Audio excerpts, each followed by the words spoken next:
Hi. Day, എൻ്റെ കയ്യിലേ ഇരിക്കുന്നത് പ്രിയൂർ മാങ്ങയാണ്. എൻ്റെ ഫേവറേറ്റ് ആണ് കേട്ടോ. ഇത് സ്പാനിഷ് ഡിലൈറ്റ് ഐസ്ക്രീം. നമുക്ക് ഇത് രണ്ടും കൂടി ഒന്ന് മിക്സ് ചെയ്താലോ? കിട്ടി.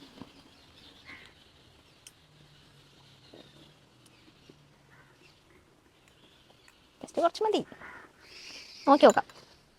ഇത്ര എടുത്തോളൂ കേട്ടോ. ഞാൻ കഴിച്ചാലോ മിക്സ് ചെയ്തിട്ട്? ചിയേഴ്സ്.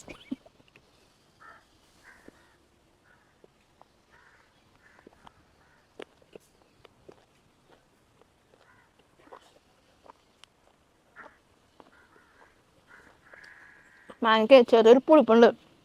ആ പുളിപ്പ് ടേസ്റ്റിനും കൂടിയിട്ട്, ഐസ്ക്രീമിൻ്റെ ടേസ്റ്റിനും കൂടിയിട്ട് വലിയ കുഴപ്പമില്ല. ഇതെനിക്ക് ഓക്കെയാണ്. നിങ്ങളോട് ട്രൈ ചെയ്യണമെന്ന് ഞാൻ പറയില്ല. അഥവാ ട്രൈ ചെയ്തിട്ട് എന്തെങ്കിലും ഉണ്ടായി കഴിഞ്ഞാൽ എന്നെ ഒന്നും പറയരുത് കേട്ടോ.